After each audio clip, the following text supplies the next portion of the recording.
Ya pasti jadi Yesus Kristus, karena Yesus Kristus adalah bahasa Indonesia yang dekat dengan bahasa Inggris, di mana bahasa Inggris itu dekat dengan bahasa Latin dan Yunani. Dari Iesous Christou, kemudian kepada Jesus Christ, diterjemahkan ke bahasa Indonesia apa? Ya Yesus Kristus.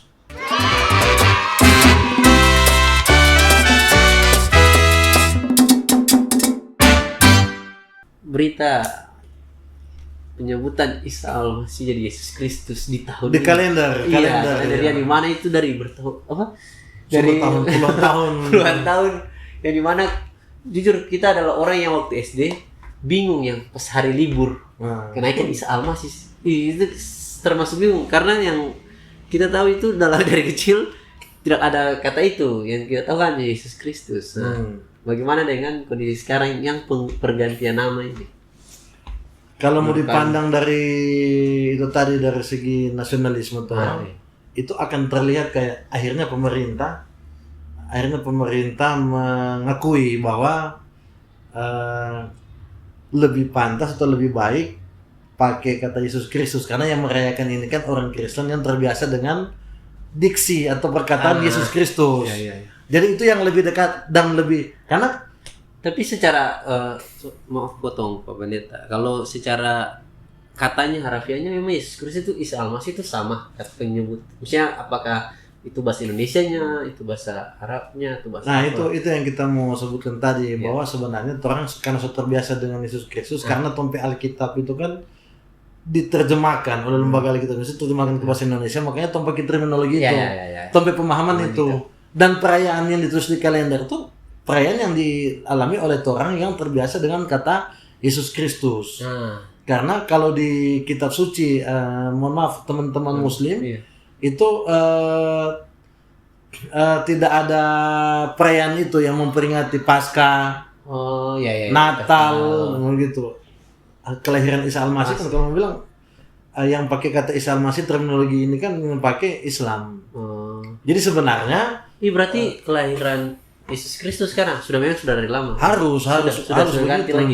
Kan ini itu kenaikan Isa Al-Masih masih ganti. Jadi kenaikan Yesus Kristus. Dan menurut kita secara nasionalisme itu etikanya harusnya dari awal begitu. Harusnya dari awal begitu etikanya. Tapi kalau dihubungkan kayak terbiasa Muslim di Indonesia mengenal Yesus Kristus itu dengan Isa Al-Masih, ini kita mau kasih tahu dulu, Isa Al-Masih itu bukan bahasa Indonesia. Isa Al-Masih itu bahasa Arab yang dalam perjalanannya terjadi penyerapan bahasa. Jadi dia jadi bahasa serapan yang dimana Al-Quran terjemahan Indonesia itu tetap pakai kayak sholat. Atau salat itu kan bahasa Arab. Isa Al-Masih itu bahasa Arab. Karena sudah terbiasa dengan itu. Nah itu kita pernah bilang, tapi teman-teman, coba kalau seandainya diterjemahkan ke bahasa Indonesia itu Isa Al-Masih dari dulu. Ya pasti jadi Yesus Kristus, karena Yesus Kristus adalah bahasa Indonesia yang dekat dengan bahasa Inggris, di mana bahasa Inggris itu dekat dengan bahasa Latin dan Yunani. Dari Iesous Christou, kemudian kepada Jesus Christ, diterjemahkan ke bahasa Indonesia apa? Ya Yesus Kristus. Sedangkan Isa Al-Masih itu bahasa Arabnya. Kita ada Alkitab bahasa Arab. Di Alkitab bahasa Arab semua ditulis Isa Al-Masih. Karena memang secara bahasa, secara linguistik, dari penyebutan begitu.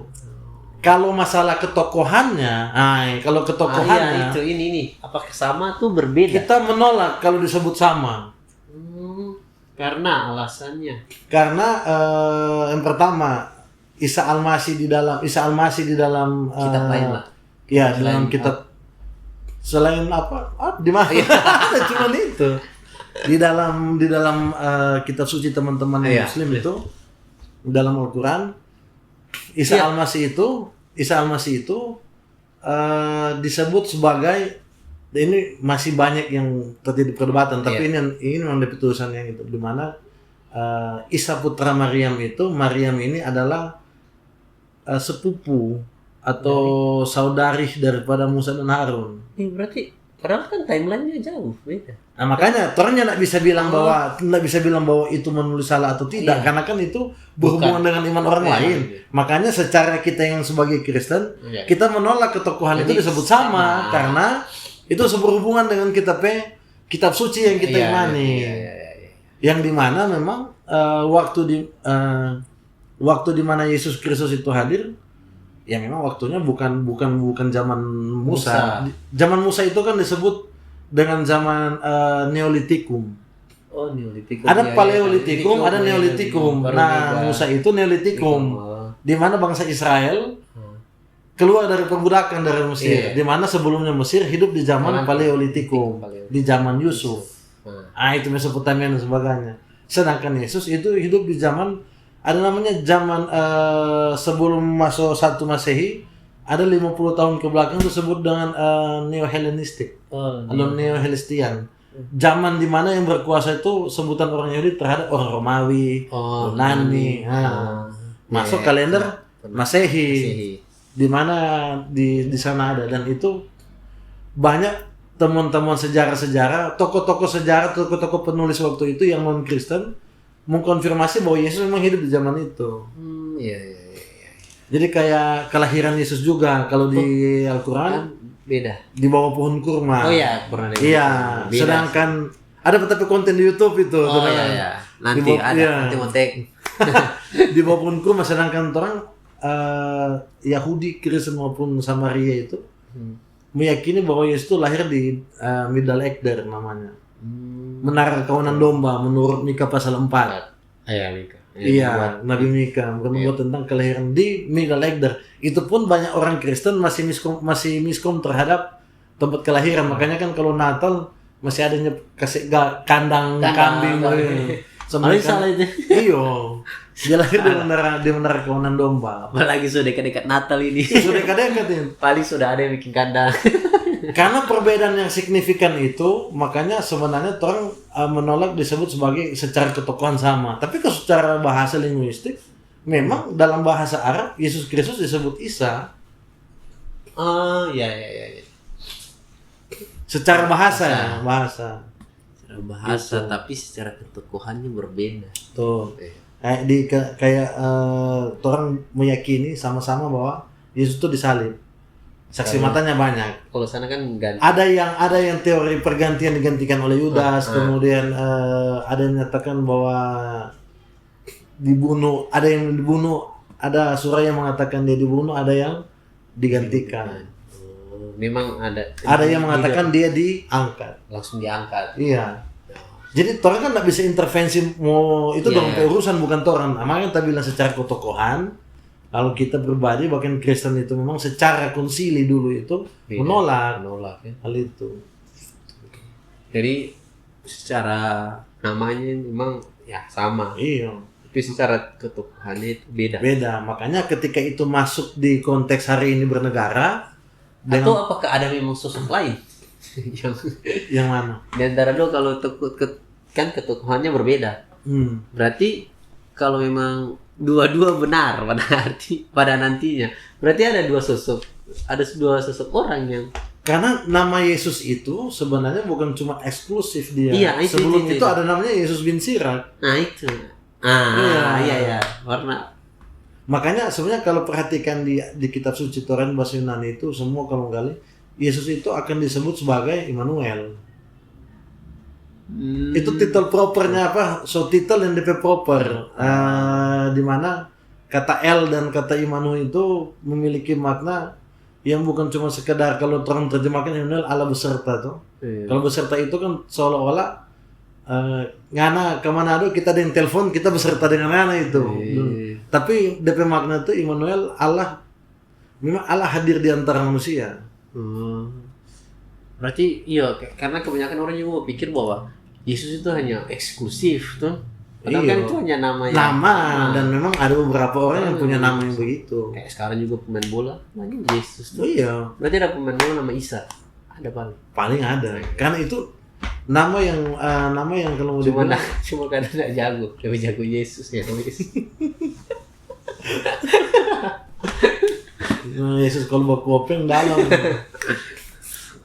Kira-kira begitu DP apa. Jadi akhirnya kalau ditarik di konteks kenapa di kalender jadi begitu, menurut kita secara etika tadi memang seharusnya dari awal. Iya, sesuai dengan trompet terminologi, karena perayaan itu milik tuh orang-orang Kristen. Jadi dipakailah toko itu dengan trompetnya. Makanya kan kita bilang sebenarnya kan dari awal harusnya begitu. Akhirnya setelah sekarang dinilai bahwa pemerintah yang sekarang tuh kayak keren banget. Nah itu memang hak dari awal itu begitu. Karena tidak ada agama lain di Indonesia ini yang merayakan kematian dan kebangkitan itu dengan kenaikan. Iya. Ya kalau memang cuma orang. Iya. Kan agama yang Muslim juga kan nggak itu tuh. Nah. Jangankan Muslim yang 700 tahun setelah itu, Yahudi aja tidak begitu. Jadi itu tapi dengan adanya yang pergantian nama ini, kedepannya mungkin ada efek-efek lain dari hal ini. Mungkin yang Pak Andre akan lihat bahwa mulai mereka kan hak yang dari lama itu sudah diberikan. Mungkin ada lain-lain lagi atau ada harapan. Nah, pada akhirnya ini rancu bukan lagi orang, karena orang secara hak sudah ada. Jadi orang akan mempertanyakan kayak begini, kalau seandainya Isa Al-Masih itu secara kalender bisa diterjemahkan sebagai Yesus Kristus, berarti kan orang mengakui bahwa ini masalah linguistik. Iya, linguistik. Berarti secara kitab suci boleh dong gitu. Nah itu akan jadi permasalahan memang bukan dalam orang kalangan. Iya. Oh iya, betul. Karena memang itu secara hak politik orang punya, secara nasionalis juga orang PH. Justru ini akan menjadi suatu perbincangan apakah itu akan panas ataupun dingin, tapi itu tidak terjadi petorang golongan, terjadi di golongan yang lain bahwa ini kan cuma persoalan linguistik ternyata dan diakui oleh negara. Mungkin juga kita yakin ada orang Islam yang setuju, ada juga yang tidak masalahnya. Perdebatan lah. Iya. Tapi dengan adanya penamaan ini kayak diterima kan Yesus Kristus, Isa Masih ganti Yesus Kristus. Apakah itu akan berdampak nanti sudah tidak banyak yang bangun gereja di ini?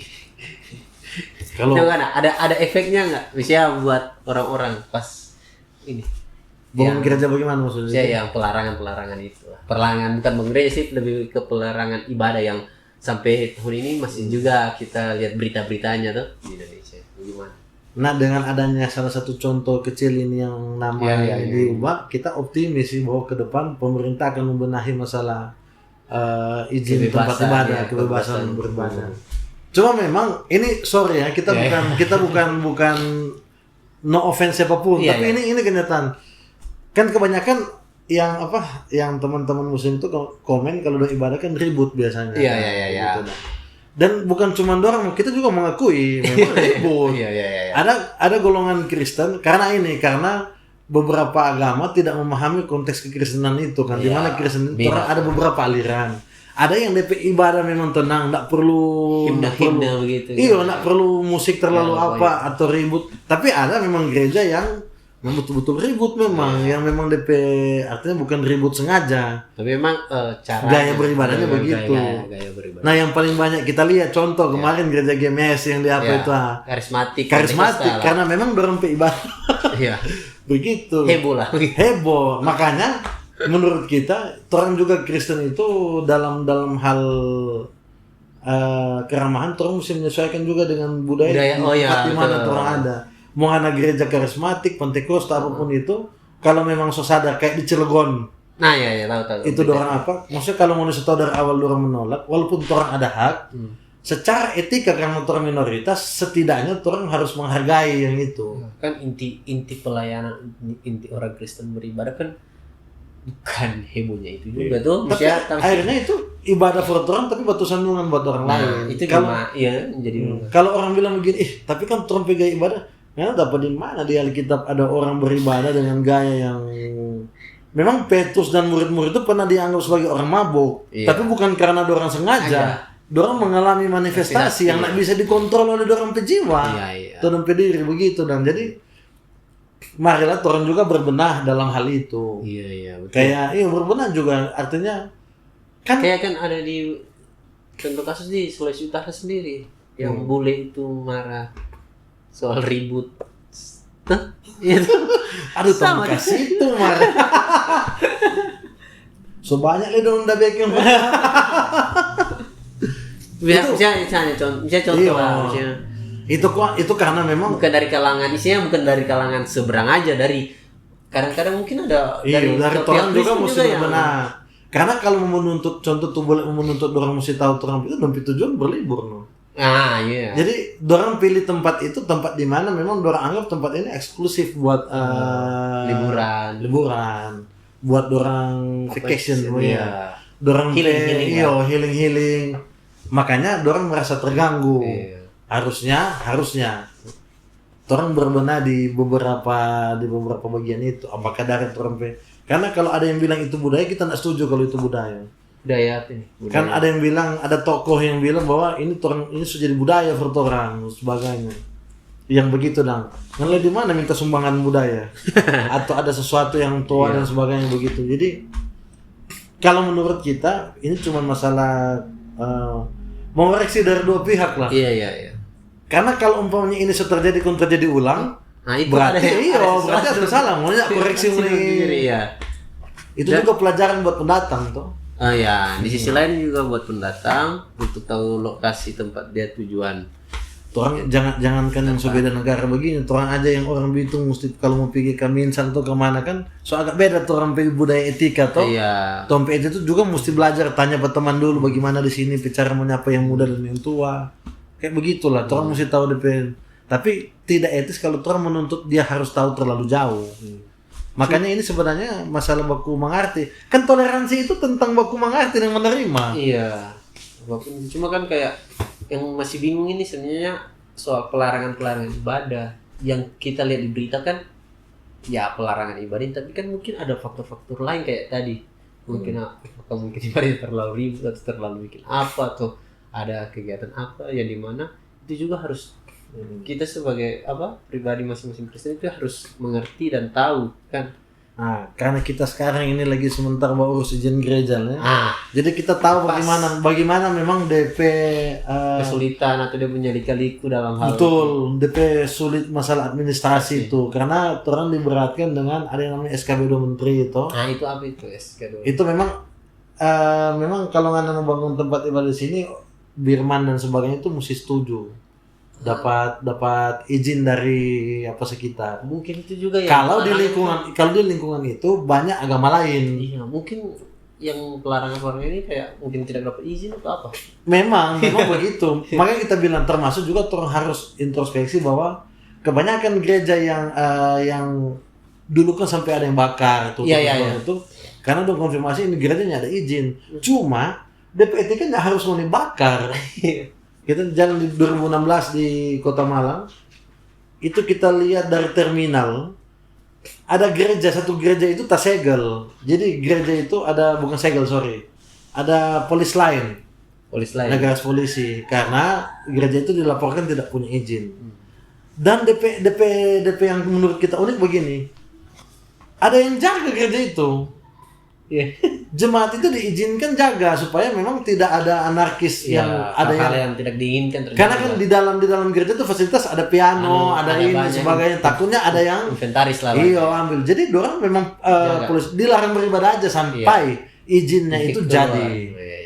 Jadi ternyata teman-teman yang Muslim di sekitaran situ komplain memang tidak ada izin. Tapi uniknya dorang mendorong supaya izin itu ada. Kayak orang Kristen juga kan kalau sudah mayoritas begitu kan takut juga mau terlalu ternyata Dompe Birman yang Muslim itu tidak segaram itu begitu malahan mereka bantu untuk urus.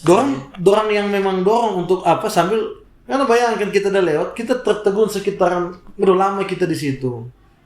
Lihat ada yang jilbab datang bawa gorengan. Itu yang jaga waktu itu jaga itu gereja kan supaya itu Jadi menurut kita memang seindah itu kalau seumpamanya orang sesuai DP aturan. Iya, itu toleransi itu. Nah kita kaget DP etika ketika orang tahu bahwa itu tidak ada izin, donya bakar. Tapi ada di tempat tertentu dong bakar. Itu kan merusak properti akhirnya melanggar hukum itu. Iya kan, anarkis lah. Iya anarkis. Jadi Menurut kita orang mesti berbenah. Jadi ya kalau mau bangun gereja atau apa ya seperti aturan lah kan. Iya. Sekarang kan gampang tinggal cari Google cara izin bikin gereja atau apa tuh urus-urus. Karena tahu kenapa di Manado di Sulawesi Utara itu banyak gereja? Karena gampang. Betul. Karena di luar mau urusakan izin susah. Kalau di sini DP yang membuat Tuhan merasa karena selama kita ada 10 orang atau 20 orang atau masuk 10 kakak lah.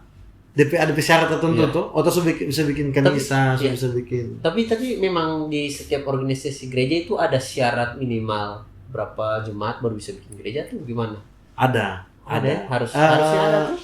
Enggak semua. Untuk pembangunan gereja, karena begini, karena mau bangun gedung gereja, pun nggak ada yang ibadah. Iya. Karena persyaratan gedung gereja itu supaya memang dia tidak terlihat kayak memang gedung yang tidak berfungsi, dibikinlah itu, no? Tetap ada berarti. Tetap ada. Cuma beda-beda lah. Kalau orang memang belum kakak cuma berapa tuh, tapi banyak personal lah. Cuman individual. Jadi memang bisa terbantu dengan jumlah-jumlah itu bikin. Berarti sebelum ada gedung gereja atau apa, berarti sudah melakukan ibadah dulu kan? Iya memang. Tapi ibadah di rumah. Apakah bisa begitu suatu gereja begitu ibadahnya di rumah aja begitu? Di tempat yang lain juga ibadah di rumah dorang gerbek. Kan kalau muncul tuh banyak kita lihat pendeta-pendeta yang di Jakarta itu yang kampanyekan itu lah, istilahnya menyuarakan itu. Kayak kemana ada banyak pendeta bilang yang kami butuhkan bukan cuma sekedar Isa Al-Masih Yesus Kristus, tapi tentang izin membangun tempat ibadah yang sampai hari ini masih disulitkan, kemudian ada beberapa yang masuk kemudian menggerbek begitu. Itu kan tidak sopan. Orang sementara ibadah kalau memang betul nggak mau punya niat baik, tunggu sampai selesai. Iya betul. Lebih baik begitu. Saya tidak melarang untuk mau protes atau mau apa, tapi ya etika lah. Misalnya kalau orang lagi beribadah ya. Tapi itu kan di tempat-tempat tertentu toh. Iya, tempat-tempat tertentu. Cuma masalahnya ya itu, misalnya yang kayak tadi poin Pak Andre bilang kenapa di Sulawesi Utara banyak bangun gereja karena lebih mudah. Tapi gereja di Sulawesi Utara bukan cuma gereja yang betul, gereja yang miring-miring lah banyak. Tapi apakah itu akan menjadi kayak bumerang juga, kayak tadi itu bumerang, misalnya memang dipermudah tapi akan timbul banyak gereja-gereja yang sudah tidak ini. Kita orang-orang yang aduh sudah susah mau bikin gereja di luar, di daerah luar, hanya balik ke Sulawesi Utara bangun gereja. Iya banyak yang begitu, banyak yang begitu. Karena memang kita pernah bilang Sulawesi Utara itu adalah provinsi yang dipikir Kristenan di mana banyak tumbuh subur bidat. Aliran-aliran yang DP terminologi keyakinan Kristen tuh agak minor lah, mencong-mencong begitu dong. Tuh, cuma kan kita lahir besar misalnya di Ambon, di Jakarta. Pas kayak ke Sulawesi Utara memang jumlah gerejanya dalam satu lokasi saja bisa 3-4. Satu perum itu ada 2-3 gereja. Itu apakah tidak efisien atau gimana Pak Andre begitu? Ini yang kita salut di Gereja Injili Minahasa, Gemim. Ini kita salut di Gemim. Gemim itu persyaratannya nama ibadah atau gereja. Kenapa gereja itu dibangun harus sekian meter dari ada batas jaraknya gitu. Dari tempat-tempat. Jadi begini, dorang bangun di sini supaya daerah sini bisa ikut ibadah, sini ibadah, sini ibadah, sini ibadah gereja. Jadi dia berat cuma di bagian kanan. Iya.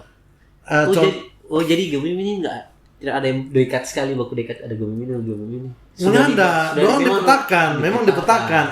Itu kerennya dorang. Iya. Memang DP.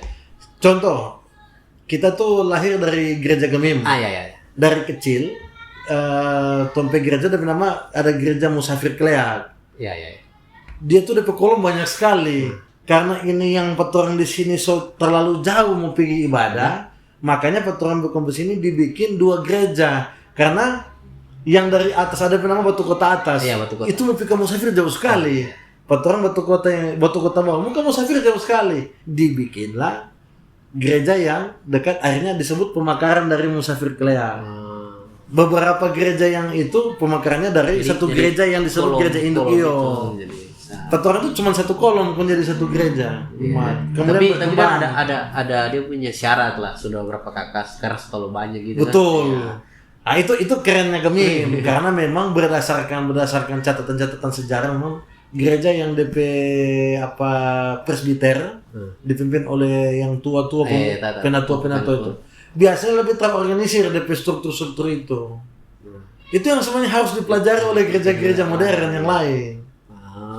Iya, karena ada gereja yang dengan satu bendera yang sama, posisi yang berdekatan. Dan itu rata-rata banyak Pentakosta karismatik. Iya, memang itu. Itu orang harus akui. Iya, maksudnya hanya berjarak kan jadi bingung kayak orang pendatang ya. Ini jemaatnya gimana ini? Kan? Dengan satu bendera, apakah tidak lebih efisien hanya satu gereja aja biar semua di situ? Itu sebenarnya kalau orang menganggap bahwa hal itu bukan bisnis. Nah, bisa. Paham kan? Paham. Kalau orang menganggap itu bukan bisnis, maka contoh. Ini contoh. Kita pelayanan itu memulai dari Manado. Iya. Rata-rata yang kita layani di Manado semua. Sekarang kita pindah di Bitung. Nyak make sense kalau orang minta teman-teman dari Manado datang ke Bitung ibadah. Jadi kita menyarankan teman-teman yang kita mentoring, yang kita layani dulu, yang kemudian sama-sama bertumbuh, kita sarankan untuk mencari gereja yang di Manado yang menurut Ngoni bisa diterima dan bertumbuh. Itu yang banyak pendeta tidak mau lakukan. Yang kita nih mau paksa karena. Tapi bagaimana kalau ini? Berarti banyak pendeta yang, misalnya ini kan pendapat pribadi bukan sesama kayak. Berarti banyak pendeta yang merasa bahwa jemaah itu milik dia gitu. Kalau ngana pandangan bisnis ya. Kalau ngana pandangan itu bisnis, maka ngana akan menganggap bahwa hal itu jadi ngana kepemilikan. Sebenarnya gaya gereja itu yang orang mesti anut. Iya, ini masih bingung. Yang mesti orang anut kan eklesia ini sebenarnya kata eklesia yang banyak terjemahkan bahwa ditarik keluar itu. Ekaleo ditarik keluar. Yang sebut orang yang tarik dari gelap. Dimana dalam sudut pandang eklesia ini tidak ada satu yang dominan, tidak ada yang lebih tinggi, tidak ada yang lebih bawah. Semuanya merata. Eklesia itu semua tuh mau dia pendeta, kalau dia penatua atau apa itu, doang itu sama dengan yang disebut jemaat. Ketika memang organisasi berkembang, akhirnya gereja dinilai ada kasta. Kasta pelsus, pelayan khusus, kemudian ada jemaat, ada yang istilahnya pelayan-pelayan yang di bawah itu. Jadi akhirnya orang menganggap bahwa orang itu tuh cuman ya datang aja hari Minggu ibadah kemudian selesai pulang semua. Tapi sebenarnya bukan itu DP makna. Kalau orang mengerti ini, maka dia tidak akan ada menganggap bahwa anak lebih rendah, anak lebih tinggi dan semua setara. Nah gereja itu sama-sama. Jadi nyanda ada menganggap bahwa anak terpunya kita ini anak bos, anak terpunya anda. Oh iya, tapi kebanyakan gitu sih. Oh ini tuh kalau ambil orang penjemaah banyak sih. Ada istilah gitu. Oh ini juga kita pernah dituduh. Iya, kita pernah dituduh begitu. Siapa penjemaah itu sebenarnya punya dia tuh punya. Kita dulu di Manado itu dituduh banyak ada beberapa gereja itu yang menuduh. Yang pertama ada yang bilang kita nabi palsu, ada yang bilang guru palsu, baru bilang ambil orang domba. Kita bingung kenapa ada sebutan domba kepada jemaat. Iya. Maksudnya Kristus mati buat manusia, kayak mau kasih gelar binatang kepada manusia. Ngoni ambil tapi domba. Kita sampai hari ini kita buktikan semua anak-anak yang kita layani yang punya gereja, kita tidak pernah membawa orang pindah ke kita aliran gereja yang sekarang. Kita kan nanti ada di satu organisasi gereja setelah memang pas di sini melihat ada anak-anak yang pengen nonton ada tempat ibadah gereja. Karena kebutuhannya, bukan karena kita maniso pengen bangun gereja. Tapi karena lihat ada orang yang butuh lah, begitu. Bukan pribadi sendiri yang butuh. Kayak orang mau pelayanan tapi butuh surat tugas dan sebagainya. Dan dan secara administrasi sekarang tuh kan kalau anda masuk di satu tempat, tiba-tiba anda datang melayani orang tanya, "Anda dari gereja mana?" Nah, itu yang membuat sebenarnya hari ini jadi kita mengambil keputusan. Berat juga for kita itu. Cuma kan ini artinya memang betul dari Pak Andre yang saya bisa dapat, misalnya kita bisa dapat itu bahwa memang pelayanannya, misalnya organisasinya itu hanya izin, tapi nilai pelayanannya itu tools, alat bantu. Kalau orang terlalu menghamba kepada organisasi, makanya yang organisme ini akan dibiarkan begitu nah. Kan gereja dari awal memang gereja itu organik memang organisme.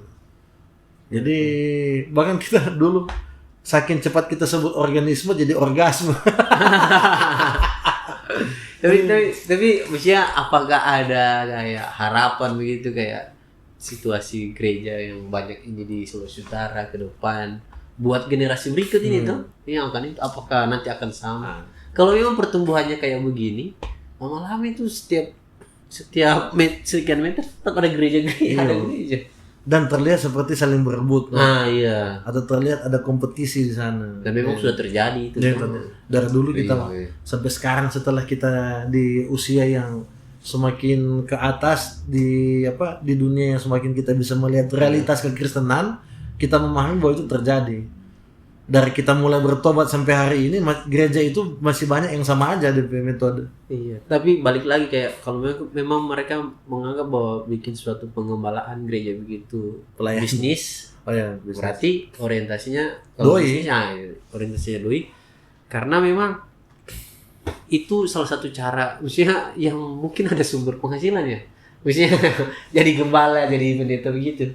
Kalau kita tidak menganggap bahwa hal itu ada salah benar. Contoh begini, ada gembala yang DP hidup tuh kayak jemaat perpuluhan, atau jemaat borong dan sebagainya. Tapi begini, artinya ketika difasilitasi oleh jemaat, karena full time itu jadi pendeta. Dan yang petugas adalah memang full time itu kalau dalam waktu kondisi apapun jemaat butuhkan ada. Harus ada. Karena ada gereja yang sampingan DP anak itu pendeta DP anak itu orang kasih sekolah nama sekolah. Berarti kan petugas full memang melayani jemaat. Iya. Nyala usah tiba-tiba ada di seminar bisnis. Nyala usah iko Bitcoin, nyala usah iko yang begitu. Kalau memang kalau full time memang di itu. Tapi ada juga yang kayak punya pekerjaan aja itu gimana? Kayak sudah punya bisnis. Ada beberapa pendeta yang menolak digaji. Iya, karena tapi orang juga meminta waktu untuk di waktu sekian tuh kita mau lihat rumah makan. Kita pengen lihat kita bisnis yang ini. Karena dia tidak menuntut hal jasmani dari kayak begitu makanan dorang berusaha sendiri. Ada gembala yang dia gembala full timer tapi DP istri PNS. Bisa. Jadi dorang sudah terlalu banyak menuntut dari jemaah. Ada yang begitu. Nah, kalau menurut kita dari dua ini dua punya ketulusan sama-sama untuk melayani. Cuma memang ada kebutuhan pokok yang torang bisa sejajarkan dengan torang P itu. Kalau kita masih anak satu yang belum sekolah dan sebagainya, berbeda dengan yang anak satu tapi sekolah. Kuliah lah. Kuliah. Dan kebutuhan beda. Jadi itu yang faktor-faktor itu yang berpengaruh. Tapi sama dengan bilang tadi, apa yang kita harapkan, ini yang kita kerjakan hari ini bukan cuma harapkan. Kita memang mau, makanya kadang-kadang orang pikir lihat kita tuh kayak dekat dengan beberapa aliran. Sebenarnya orang itu satu. Iya. Itu yang kita harapkan sekaligus hari ini yang kita mau lakukan dalam dunia teologi. Memberikan warna yang sama memang dari Alkitab kepada orang-orang yang hari ini yang menganggap itu berbeda. Yang membuat dia kayak Protestan dengan karismatik, Pentakosta karismatik juga ada yang berbeda. Menganggap Tuhan Alkitabiah yang anak dan sebagainya. Sebenarnya orang semua kalau orang pelandasan kepercayaan kepada Yesus Kristus dan sudut pandang tompe ketuhanan itu jelas, melihat Alkitab sebagai sesuatu yang jelas, orang yang bakal lain. Harusnya nggak ada saling menuduh bahwa ini benar ini salah, anak dogma salah, anak ini begini. Karena memang dari awal yang memang Yesus terapkan adalah memang iman, dan itu tidak akan pernah berbeda karena iman kepada Allah yang sama. Jadi apa dia beda seharusnya? Nanti setelah memang Kristen jadi organisasi, menikah dengan politik, jadi banyak kepentingan. Akhirnya ada informasi-informasi yang miss di modern sekarang. Makanya orang-orang sekarang kalau umpamanya tren karismatik sekarang itu kan trennya pilih Mantova. Pilih Mantova, kemudian gereja GMS, gereja GBI, kayak Pastor John Mogi, kan Pastor Gilbert Noman yang dikenal. Dorang kan jadi akhirnya punya kayak contoh. Role model. Gereja karismatik itu begini, tanpa dorang membaca Alkitab kemudian balik dari awal. Iya. ini yang kita mau bilang kepada gereja-gereja karismatik. Gereja karismatik itu pesannya. Iya, boleh. Gereja karismatik bisa selesai. Gereja karismatik itu atau gereja Pentakosta itu kadang-kala merasa eksklusif karena dorang merasa dorang adalah aliran yang paling bisa mengalami Roh Kudus. Ini for dorang ini. Iya. Ada satu artikel besar itu ada juga di jurnal-jurnal itu di mana Allah itu menjaga timeline daripada manifestasinya, garis waktu dari manifestasi Roh Kudus. Mau baca itu dari zaman uskup gereja ekumenis, dari para gereja ekumenis sampai gereja Katolik Ortodoks sampai dengan gereja Katolik, gereja Protestan sampai dengan hari ini, itu ada beberapa orang-orang itu yang mengalami manifestasi Roh Kudus. Contoh bahasa roh yang paling dianggap orang karismatik itu adalah brandnya orang. Itu ada uskup Katolik, uskup Ortodoksian semua itu dalam pelayanannya itu mengalami manifestasi Roh Kudus, tapi orang bukan karismatik. Iya. Secara organisasi, apakah orang akan bilang orang itu tidak mengalami karismatik? Yang dimana karismatik itu sifat daripada Yesus itu, karisma. Jadi sebenarnya orang karismatik terlalu eksklusif menurut kita, terlalu menganggap bahwa orang sakti. Mereka saja yang menganggap sakti, menganggap aliran lain tidak ada. Kalau aliran yang lain justru ada yang terlalu primitif, menganggap bahwa Roh Kudus itu sudah tidak lagi. Misalnya sudah selesai di kayu salib itu. Tapi kenapa kita bilang ke gereja karismatik Pentakosta? Ada satu teolog bilang begini, kekristenan di masa depan itu adalah karismatik dan Pentakosta. Nah, lebih bahaya kalau gereja masa depan ini bobrok. Iya. Kalau bagus, oke lah. Oke, tapi kalau dia bobrok, karena begini, orang pikir gereja karismatik itu sudah orang dari abad 19 begitu dah. Abad 19 aja atau dari situ aja orang belajar. Enggak, dari nol, dari Alkitab. Dari awal. Jadi orang harus mengenal gereja-gereja yang sebelumnya, tatanan gereja di awal, orang harus tahu apalagi DP teolog-teolog. Mesti tahu, ini DP teolog bobrok, DP jemaat bagaimana? Itu. Kong stop cuma jaga bermodalkan Roh Kudus bisa. Itu. Kemarin Roh Kudus bilang. Itu paling kita tentang memang begitu. Kita setelah perjalanan bersama dengan Yesus dari 2012 kita betul-betul tobat sampai hari ini. Kita bukan cuma mengalami itu secara tulisan, tapi mengalami DP karakter Kristus dalam kehidupan itu dan. Jadi memang kita bisa bilang orang-orang yang model begitu yang akhirnya kita tidak menuduh, tapi kebanyakan ada 2 atau 3 tahun lalu ada banyak sekali pendeta-pendeta dari gereja karismatik itu kasus pelecehan. Iya, betul. Kasus keuangan. Salah, kemudian perselingkuhan, perceraian, kemudian dan sebagainya. Banyak dari aliran. Iya.